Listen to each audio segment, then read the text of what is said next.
Bismillahirrahmanirrahim. Assalamualaikum warahmatullahi wabarakatuh. Waalaikumsalam Alhamdulillahirabbil warahmatullahi alamin wassalatu wabarakatuh. wassalamu ala asrofil anbiya wal mursalin sayyidina wa maulana Muhammadin wa ala alihi washabihi ajmain.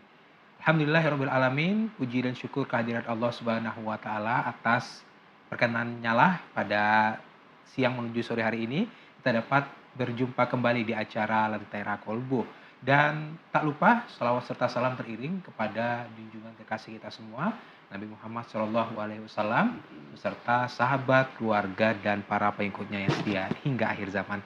Pemirsa TVRI Bangka Belitung, dimanapun Anda berada pada acara Lentera Kolbu di siang menuju sore hari ini, kita akan membahas mengenai membangun harmoni dalam moderasi beragama. Dan untuk membahas tema kita pada sore hari ini, saya tidak sendiri, telah ada guru kita semua, yaitu Dr. Kiai Haji Masmuni Mahatma.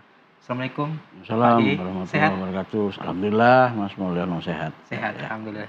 Nah, Pak Kiai, langsung saja kita membahas tema kita pada siang menuju sore hari ini, yaitu mengenai membangun harmoni dalam moderasi beragama.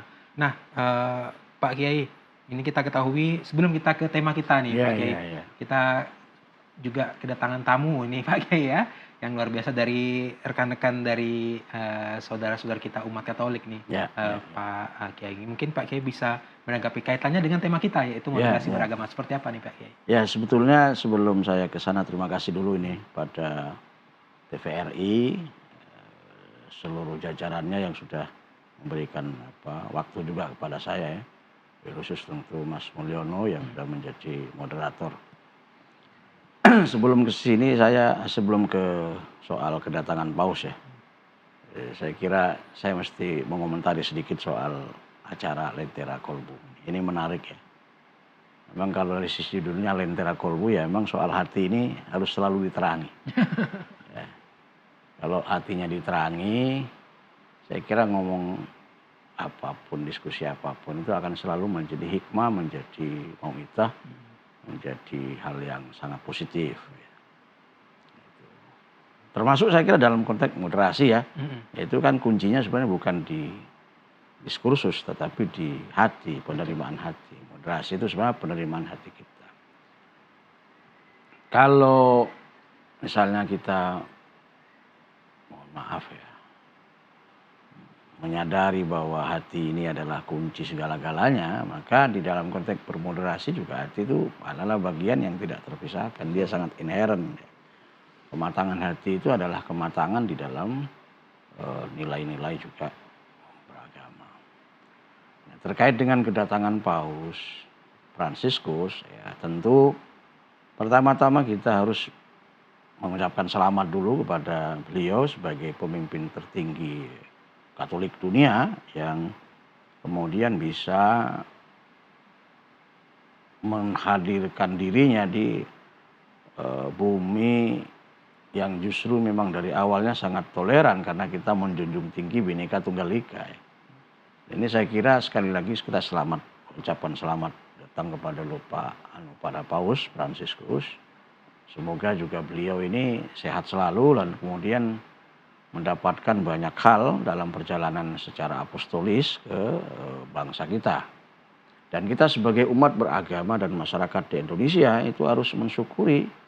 Kenapa? Karena tidak mudah menjadi pemimpin dunia itu bisa hadir kepada satu negara. Artinya ketika negara ini dipilih menjadi tempat, menjadi persinggahan, menjadi kunjungannya beliau secara apostolis, itu berarti negara ini memang dilihat sebagai negara yang benar-benar memberikan kontribusi terhadap perkembangan pertumbuhan imani yang berbasis pada kebinekaan. Karena kalau seorang pemimpin agama yang berbeda datang ke satu daerah tidak dalam, mohon maaf ya, dalam cermatan yang pas, itu kan risikonya akan selalu ada. Dan Indonesia dipilih saya kira karena spirit Bhinneka Tunggal Ika memang merangkul semua. Jadi kalau orang Indonesia itu seringkali dianggap orang yang begitu damai. Dan saya kira Paus Fransiskus akan sadar betul bahwa banyaknya agama di Indonesia, tetapi kemudian konfliknya juga malah hampir tidak terlalu mengemuka.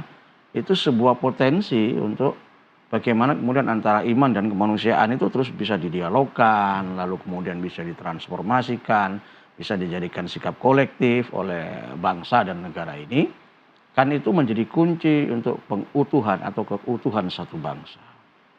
Jadi wajar lah, makanya kalau saya ingat ya, itu ada paus yang sebelum ini, namanya Paus Yohanes Paulus II. Jadi ketika hati kita ini bening, ketika hati ini bersih, maka cahaya Tuhan itu akan selalu mengalir.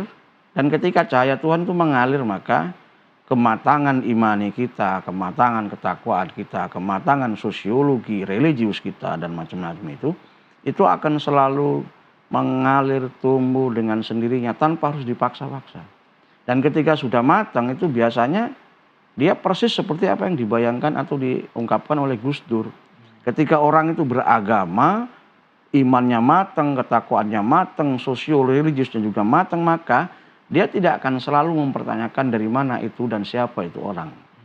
Sepanjang dia membawa kebaikan atas nama naluri kesemestaan ini harus kita rangkul, harus kita dekap, harus kita anggap sebagai sebuah keluarga. Ya, itulah yang barangkali saya kira kita tidak mesti alergi ya dengan begitu. Apalagi seorang pemimpin dunia ya, beliau ini luar biasa gitu dengan kesederhanaannya. Ini menjadi satu inspirasi ya keteladanan kita. Ya kan, apalagi di era modern ini. Betul. Ini banyak orang yang kemudian agak susah kita mencari figur-figur yang dalam tanda kutip gitu ya, secara kesederhanaan bisa dijadikan sebuah teladan, ya, sebuah profil yang memang mantap untuk kelangsungan generasi kita. Karena pada prinsipnya yang namanya agama dimanapun itu mengajarkan kesederhanaan. Saya kira itu. Seperti itu, ya. Sekali lagi atas nama umat bangsa Indonesia ya, kami mengucapkan juga kepada Paus selamat datang dan semoga berkenan dan bisa memberikan inspirasi dan juga mendapatkan inspirasi dari bangsa kami.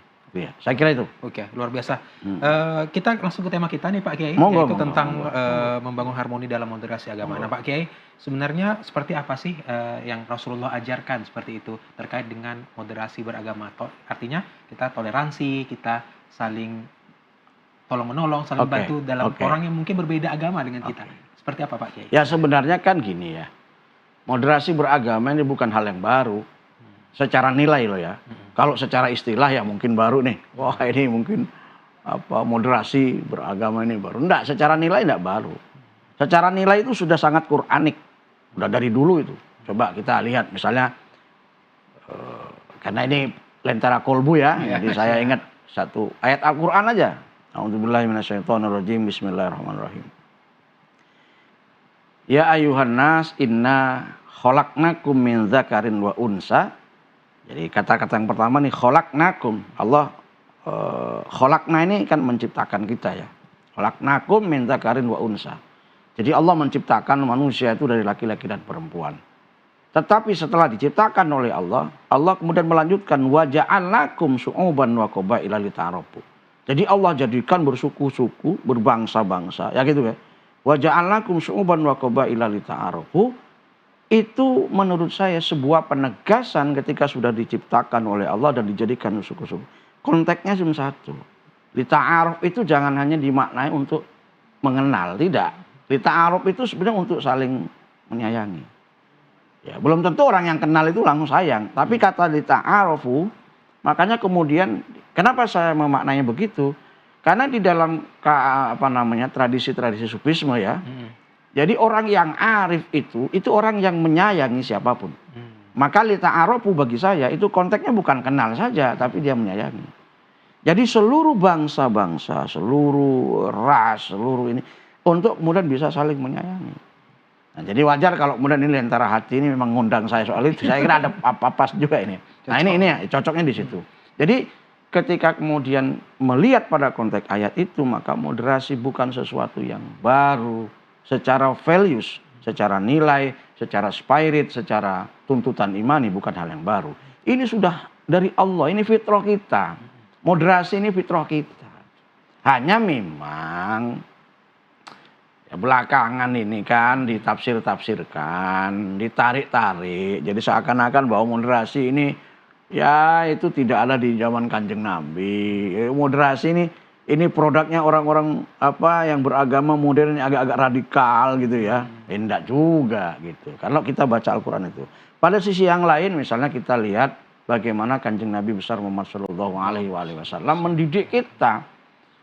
Saya kira ada banyak hadis atau bahkan ada banyak kisah, banyak sejarah yang paling lumrah, yang paling dimafhumi masyarakat itu ketika ada seorang Yahudi lalu kemudian meninggal dunia, digotong ya. Dan para sahabat waktu itu ya mungkin duduk-duduk ya ada di sebuah halakoh gitu. Karena lewat itu yang menggotong orang Yahudi itu. Terus tiba-tiba Rasulullah ini di tengah para sahabatnya melihat orang yang meninggal digotong itu mungkin mau dibawa ke tempat penguburan atau apa. Rasulullah tiba-tiba berdiri tuh. Para sahabat kaget lalu bertanya, "Ya Rasulullah, limadza kunta?" Kenapa ya Rasulullah engkau langsung berdiri gitu?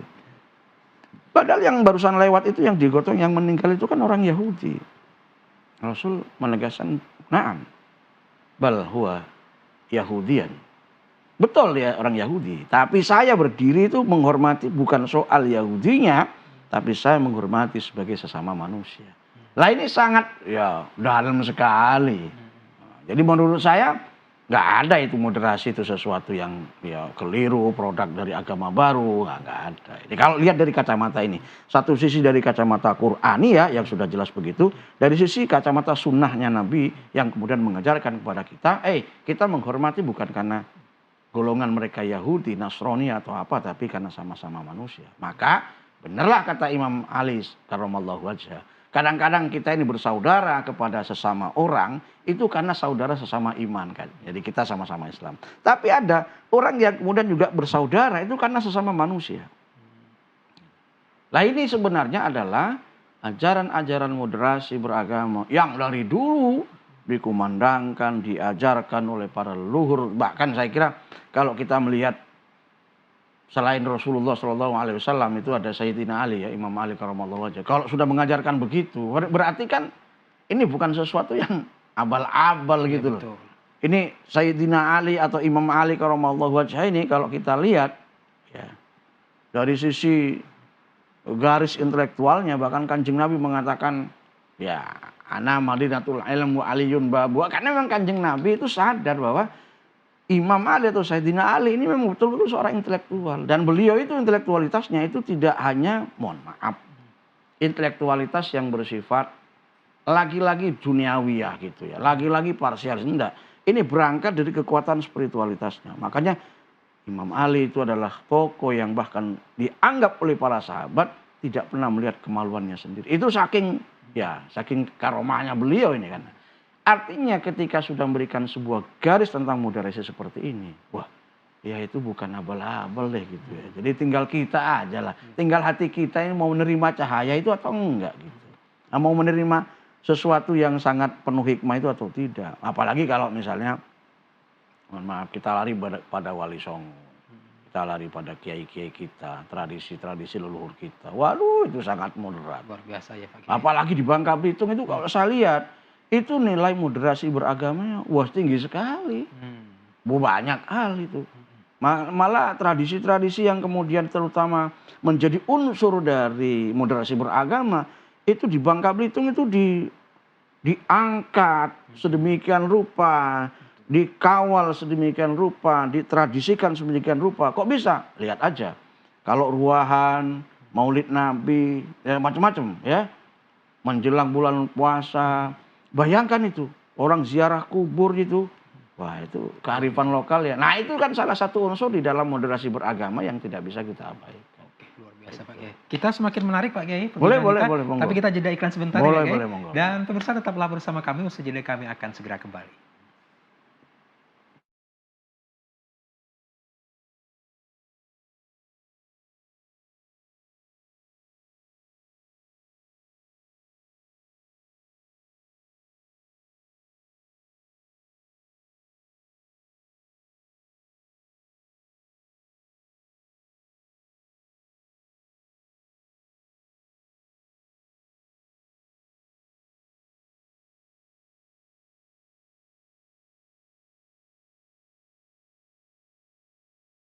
Terima kasih Anda masih bersama kami di acara Lentera Kolbu, dan bagi Anda yang baru saja bergabung di acara Lentera Kolbu sore hari ini, tema yang kami angkat mengenai membangun harmoni dalam moderasi beragama bersama guru kita semua, yaitu Dr. Kiai Haji Masmuni Mahatma.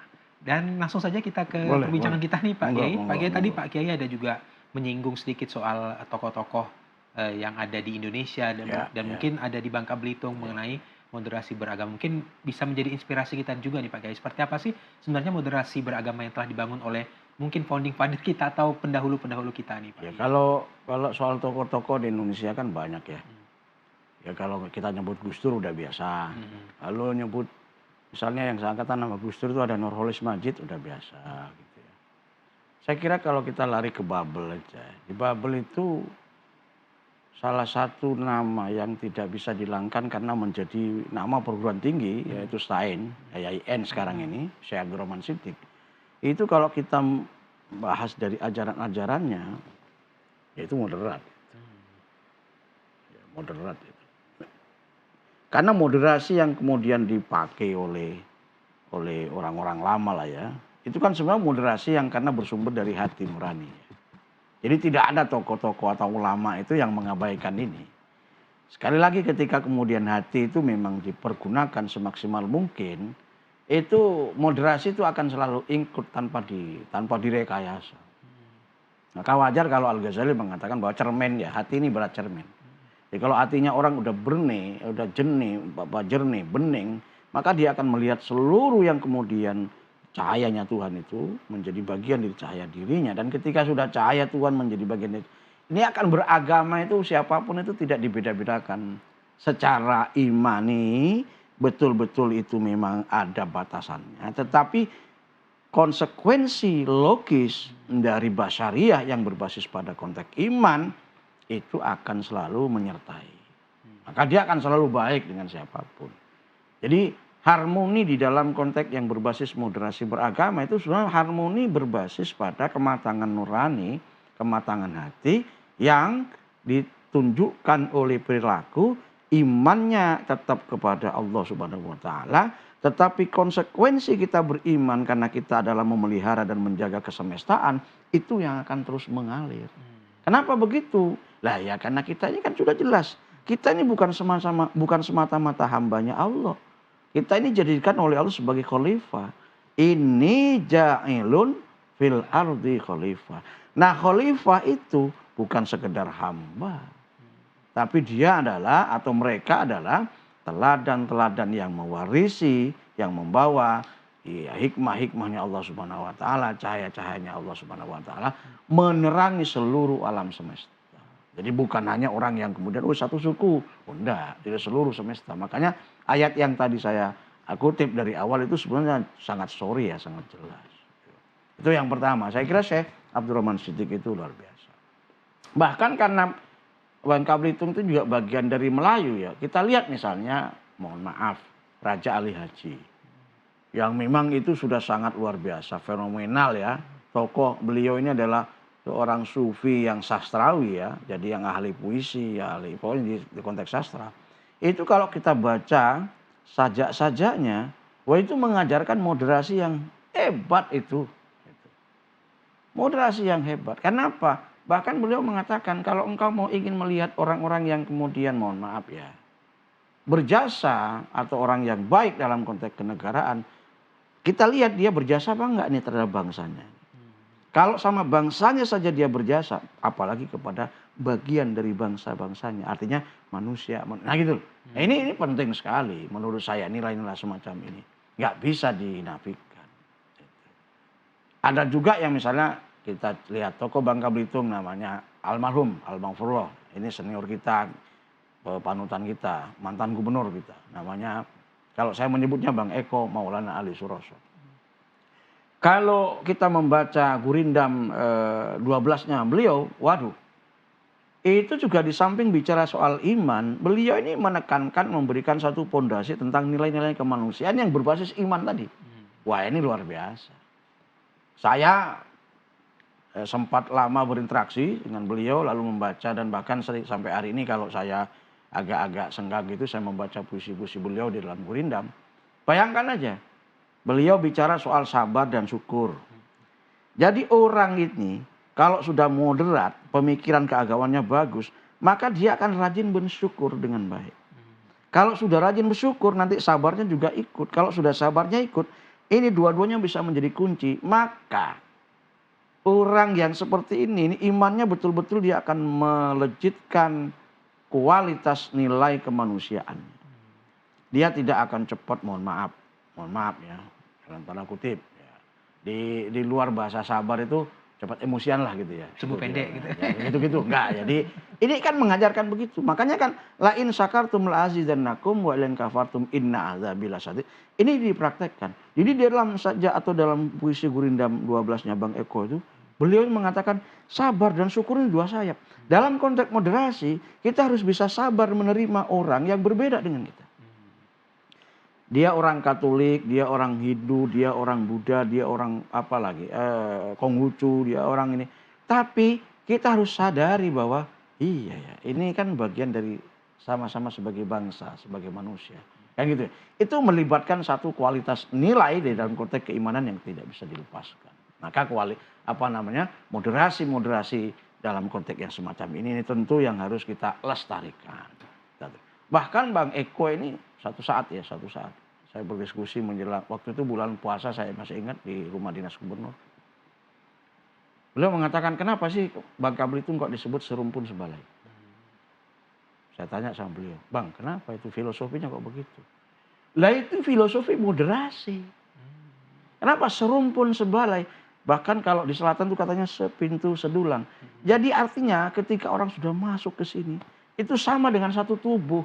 Tidak dibedakan. Ya ibarat orang tua lah ya, punya anak yang satu cowok, yang satu cewek, namanya berbeda berbanyak. Itu berbeda tapi dirangkul ketika masuk dalam satu rumah. Nah, serumpun sebalai itu sebetulnya filosofinya sangat moderatif. Ini saya tanya langsung sama beliau. Jadi artinya luar biasa. Nah, makanya di Bangka Belitung itu kan kalau kita lihat dari secara sosiogeografis ya Melayunya ya banyak, etnis Cinanya juga banyak, ya kan. Jawanya juga ada, mungkin juga warga kayak saya, Maduranya juga ada, itu yang dari Batak juga banyak. Jadi saya kira ini satu miniatur Indonesia yang kemudian harus kita jaga, kita kawal secara bersama-sama. Bahwa di dalam menjaga juga ada tantangan, ada hambatan. Ya itu kan bagian dari kehidupan. Ya. Sehingga orang dengan begitu itu mengasah kedewasaannya mau seperti apa nih. Ya kita juga nggak bisa langsung lurus gitu ya.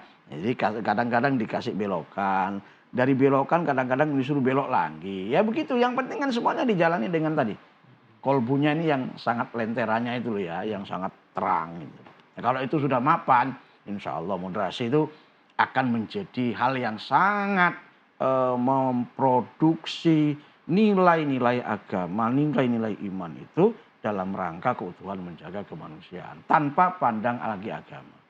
Ya, tanpa pandang lagi agama. Jadi kalau dalam bahasanya Jalaluddin Rumi, orang yang sudah paham tentang dagingnya agama itu tidak akan pernah lepas atau mengabaikan yang namanya interaksi, kehangatan dengan sesama manusia.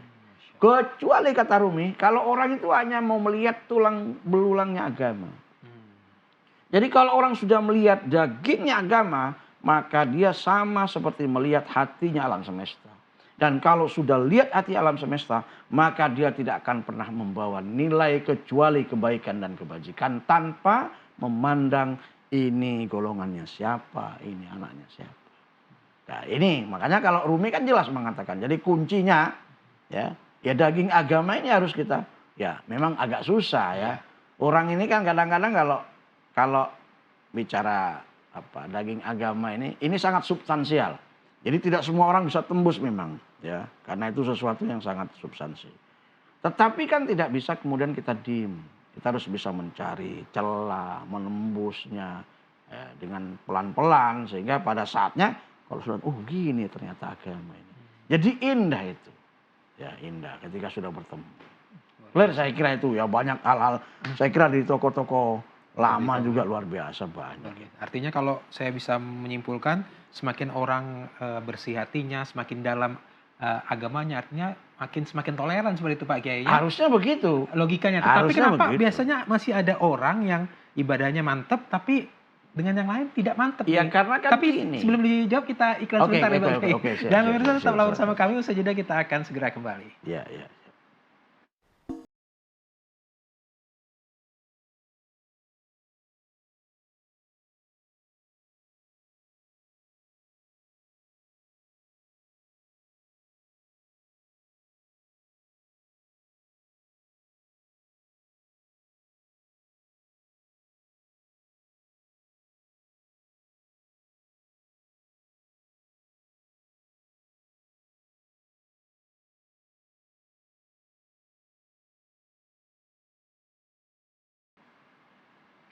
Terima kasih Anda masih bersama kami di acara Lentera Kolbu, dan tema yang kami angkat pada Lentera Kolbu sore hari ini adalah mengenai membangun harmoni dalam moderasi beragama bersama guru kita semua, yaitu Dr. Kiai Haji Masmuni Mahatma. Nah, Pak Kiai, kita lanjutkan kembali nih Oke, Pak oke, Kiai. Pak Kiai monggo. tadi artinya semakin orang hatinya bersih, semakin agamanya dalam seperti itu ya. Artinya semakin tinggi tingkat toleransinya. Namun beberapa fakta di lapangan kita melihat ada juga nih kadang-kadang yang dia semakin rajin beribadahnya, semakin rajin agamanya seperti itu Pak Kiai ya. Tetapi agak sulit nih bertoleransi dengan sesamanya, bahkan dengan sesama kawan-kawan muslim sendiri ini. Ini seperti apa Pak Kiai Jadi melihatnya? sekarang kan begini ya. Secara psikologi agama lah ya, dari perspektif psikologi agama. Ada dua kategori orang beragama itu. Ada yang mature religion, ada yang immature religion. Ada yang beragama itu lalu dewasa, ada yang beragamanya masih kanak-kanak. Kalau misalnya kita terjemahkan dengan bahasa yang agak santai misalnya, ada agama yang kemudian dia sangat kenceng di ritualitas, tetapi dia kadang-kadang menafikan pada aspek sosialitas. Padahal kalau kita mau mengikuti sunnahnya Rasulullah Shallallahu Alaihi Wasallam, Kanjeng Nabi sendiri mengatakan la yu'minu ahadukum hatta yuhibba li akhihi ma yuhibba li nafsihi. Jadi tidak dianggap seseorang itu punya iman di antara kalian, kata Kanjeng Nabi, kalau dia tidak mencintai orang lain itu sama seperti mencintai dirinya sendiri. Nah ini kan sesuatu yang menurut saya ini sunnah Nabi nih gitu loh. Terus mau diapain lagi? Nah ini sunnah. Ini yang menjadi fondasi di dalam nilai-nilai moderasi beragama dari zaman ke zaman. Saya dari awal sudah mengatakan bahwa moderasi itu kan mencintai. Ketika ada istilah li ta'arufu tadi itu kan tidak boleh dimaknai hanya mengenal. Nah ini konteksnya Rasulullah sendiri mengatakan kan la yu'minu ahadukum hatta yuhibba li akhihi ma yuhibba li nafsi. Jadi kalau kita tidak mencintai orang atau sesama itu sama seperti mencintai diri sendiri, itu bahkan dianggap imannya berkurang itu. Lalu bagaimana dengan orang yang kemudian dia rajin, sholatnya rajin, ibadahnya rajin, tapi lah iya barangkali ini belum sampai pada tadi, belum sampai pada sentuhan-sentuhan atau belum menemukan sentuhan-sentuhan yang menurut dia itu menjadi bagian dari hikmah untuk beragama. Tapi kalau orang sudah sering disentuh, diajak dialog, diedukasi dengan cara-cara seperti ini, bahkan dengan hadis-hadis Nabi yang begitu toleran, insya Allah dia pelan-pelan juga akan. Saya kasih contoh begini ya. Ini contoh, ini pengalaman dan ini fakta, bukan empirik yang hanya empirik imajinasi. Saya dulu waktu jadi kepala SMA Plus As-Salam di Bandung. Saya punya teman namanya Romo Siswo, kepala paroki di Margahayu. Lalu ada teman saya alumni pesantren, nggak perlu saya sebutkan pesantren namanya, tapi alumni pesantren sama-sama dengan saya di Madura. Itu kalau kemudian diajak makan siang, Romo ngajak makan, terus saya ajak, dia selalu menolak. Ya alasannya ya alasan iman, alasan ideologis. Tapi saya terus coba ajak dia. Akhirnya satu saat dia mau. Dan ketika makan bersama, setelah keluar lalu kemudian saya tanya sama dia, gimana rasanya kita makan bersama dengan seorang pastor. Padahal selama ini bayangannya dia, pastor itu orang yang mendoktrinasi segala macam. Nah ketika makan bersama, nggak ada itu yang misalnya membuat kemudian kita harus bertengkar, malah enjoy, malah harmonis, bahkan makan yang di makanan juga yang masaknya orang muslim, ya kan, muslimah, ibu-ibu. Ya nikmat saja. Akhirnya saya tanya sama dia, gimana rasanya? Oh gini ya. Jadi orang kalau tidak kenal dan tidak saling mencintai akan selalu curiga. Tapi ketika orang sudah kenal, mencintai orang lain itu kemudian sama juga. Akhirnya apa yang terjadi? Dia kehangatan. Akhirnya ini orang akrab, terus kemudian makan bersama-sama tanpa harus, wah ini beda-beda. Enggak, ini satu contoh, ini pengalaman. Dan dari situlah dia yang tadinya punya, mohon maaf, pemikiran-pemikiran keagamaan yang antipati terhadap agama orang lain mulai berubah. Nah ini caranya, ya disentuh ya, disentuh.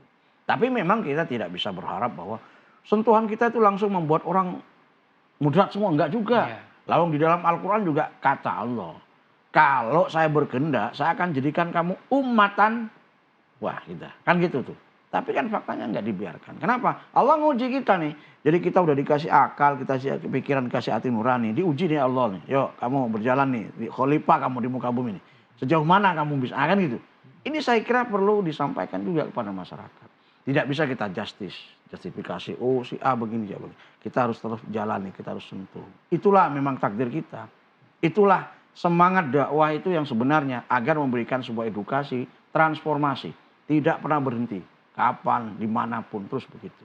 Karena kadang-kadang orang mendapatkan hidayah dari Allah itu bukan karena, mohon maaf, bertapa di sebuah bukan karena itu, tapi kadang-kadang karena ada kejadian tertentu.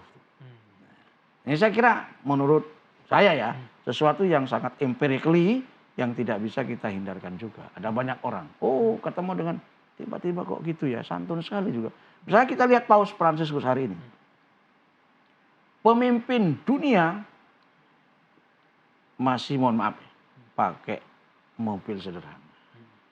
Ini kan saya kira bagi kita ini akhirnya kan otokritik nih. Waduh, kalau kita ini kan nggak kayak gitu tuh. Nah, saya kira dari mana? Maka wajar kalau Kanjeng Nabi mengatakan hudil hikmah wala yadurruka min ayyi syai'in kharajat. Ambillah hikmah itu, cahaya itu, pelajaran itu, atau namanya edukasi, pendidikan itu dari mana saja, tanpa harus mempersoalkan dari mana hikmah itu keluar. Hudil hikmah wala yadurruka min ayyi syai'in kharajat. Jadi nggak bisa kita misalnya, ini hikmah tapi dari Katolik. Tunduk dulu, nggak bisa. Sepanjang dia itu adalah bagian dari kebenaran yang mengandung kebaikan-kebaikan dan kebajikan untuk harmoni kesemestaan, saya kira juga tidak terlalu, mohon maaf ya, itu harus didistorsi. Ini malah justru harus kemudian kita jadikan baju kita bersama, semangat kita bersama, spirit kita bersama, sehingga betul-betul ukhuwah insaniyah kita, ukhuwah watoniyah kita, itu ternyata menjadi bukti bahwa kita ini punya kematangan iman. Itu. Saya kira ini penting untuk ditegaskan. Ya. Jangan sampai nanti malah kita menganggap bahwa kita ini punya ukhuwah, Pak. Tapi ukhuwahnya kok separuh-separuh, ya nggak bisa begitu. Jadi ukhuwah watoniyah, ukhuwah insaniyah, ukhuwah basyariyah itu clear adalah bagian dari sunnahnya Rasulullah SAW. Maka orang dulu mengatakan Rasulullah berbisnis tapi tidak hanya sama Muslim dengan orang Yahudi. Itu karena bicara ukhuwah.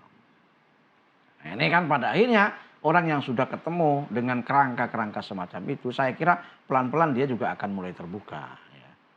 Kita tidak bisa juga misalnya mengatakan, yang kayak gitu itu nanti harus kita deskripsi. Nggak bisa begitu.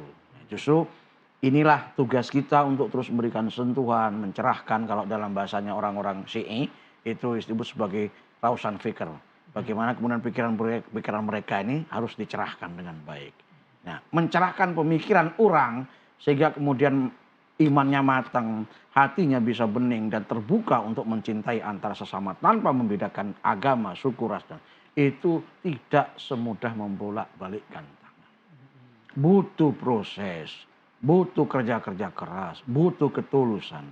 Makanya orang-orang sufi, tokoh-tokoh sufi tidak pernah berhenti. Terus memberikan nasihat, itu tidak pernah berhenti. Karena hidup itu ya memang mengalir. Kalau dalam bahasanya Mullah Sodro, yang namanya hidup itu setiap hari, itu sebetulnya terus melakukan dan menemukan proses penyempurnaannya sendiri. Ya. Nggak bisa kita mandek terus, makanya kita nggak bisa berhenti. Ini saya kira yang harus kemudian ditekankan bersama-sama. Biasa Pak Kiai. Ya, Ini ada beberapa pertanyaan Pak Kiai yang boleh. sudah disusun oleh tim kami. Pertanyaan pertama adalah, tadi sebenarnya sudah dijawab, tapi ini saya simpulkan sendiri saja Pak Kiai. Pak Kiai, ini bagaimana sebenarnya kita punya prinsip yang kuat dalam iman, tetapi kita bisa dalam bermoderasi beragama nih Pak Kiai? Seperti Jadi apa? gini, kalau soal beragama, bahwa kita ini Islam, iman kita Islam, sudah tanamkan itu sedemikian rupa. Jadilah Islam yang baik, tapi baiknya itu tidak hanya sesama Muslim. Islam yang baik itu dia akan berada di tempat manapun. Di antara tengah-tengah orang Muslim dia tetap baik, di antara di luar itu juga semakin kuat malah. Karena orang lain itu kadang-kadang menjadi bagian dari penguatan kita. Contoh sederhana.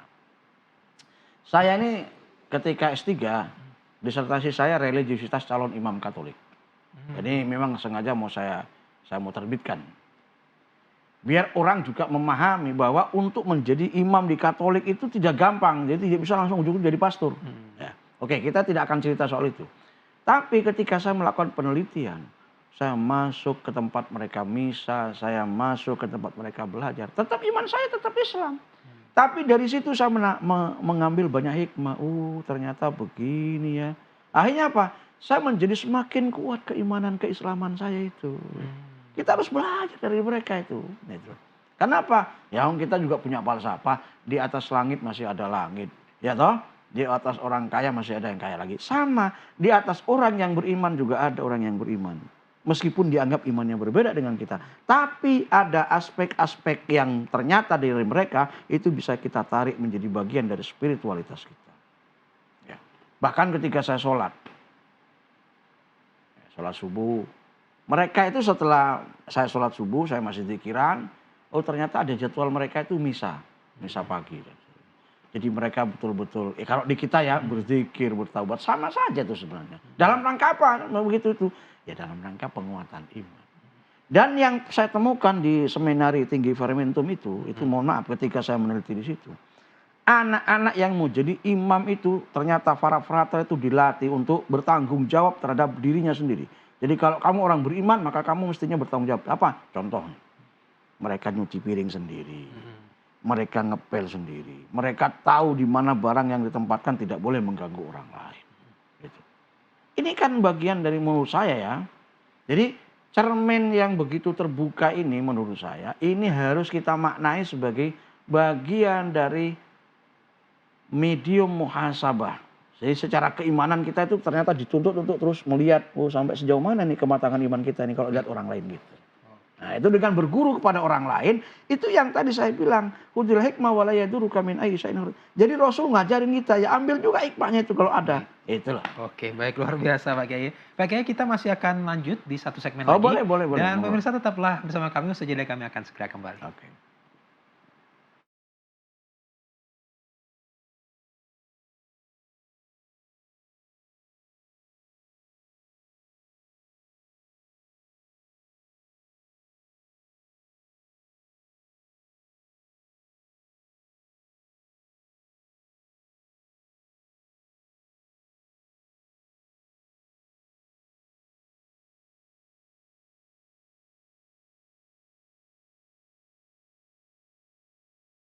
Terima kasih Anda masih bersama kami di acara Lentera Kolbu, dan di segmen terakhir ini langsung saja kita closing statement seperti itu Pak Kiai, terkait dengan tema kita yaitu membangun harmoni dalam moderasi beragama. Silakan Pak Kiai. Ya, saya kira untuk membangun harmoni berbasis moderasi beragama, satu, kita harus menyadari bahwa ruang kemanusiaan itu selalu terbuka. Dengan menyadari itu maka kita akan membuka pikiran kita, membuka hati nurani kita, membuka cakrawala keimanan kita untuk menjadi bagian yang tak terhindarkan dari khalifatullah fil ardh. Itu yang pertama. Lalu yang kedua tentu, mari kita menempatkan esensi beragama atau daging beragama tadi dalam bahasanya Rumi, itu sebagai hal yang mampu mengunci pikiran-pikiran kita, sehingga kita tidak mudah untuk tergerak pada hal-hal yang sangat parsialistik secara beragama, tapi masuk pada nilai-nilai universal di dalam konteks beragama. Karena moderasi beragama itu menempatkan agama sebagai hal yang universal, bukan agama yang sangat parsial. Tuhan kita itu sangat universal. Kalau dalam bahasanya Mullah Sodro, Tuhan kita ini adalah tunggal tapi majmuk, majmuk tapi tunggal. Nah itu adalah kunci bagaimana kemudian kita mematangkan diri untuk menjadi bagian dari moderasi beragama. Ini. Yang terakhir, yang ketiga tentu menurut saya, dalam rangka untuk kemudian bisa menanamkan moderasi menjadi bagian dari kesadaran kolektif kita adalah kita menyadari bahwa dalam setiap iman itu akan ada nilai yang berbeda. Iman Katolik mungkin nilainya dianggap berbeda dengan kita. Tetapi iman Islam juga mungkin berbeda. Tetapi perbedaan-perbedaan di dalam konteks nilai iman itu sebetulnya esensinya sama. Esensinya kemana? Esensinya adalah urusan ruhaniyah dan rububiyah. Urusan kematangan spiritualitas dan ketuhanan. Nah ini kuncinya ya kalau memang mau bicara soal itu. Saya kira itu saja para pemirsa televisi TVRI yang berbahagia, yang budiman, dan seluruh umat di Bangka Belitung khususnya semoga senantiasa sehat walafiat. Dan kita menjadi bagian dari kerangka bangsa kita untuk terus mengembangkan moderasi agama secara produktif. Mari kita akhiri dengan sama-sama membaca doa ya. Silakan Pak Kiai. Bismillahirrahmanirrahim.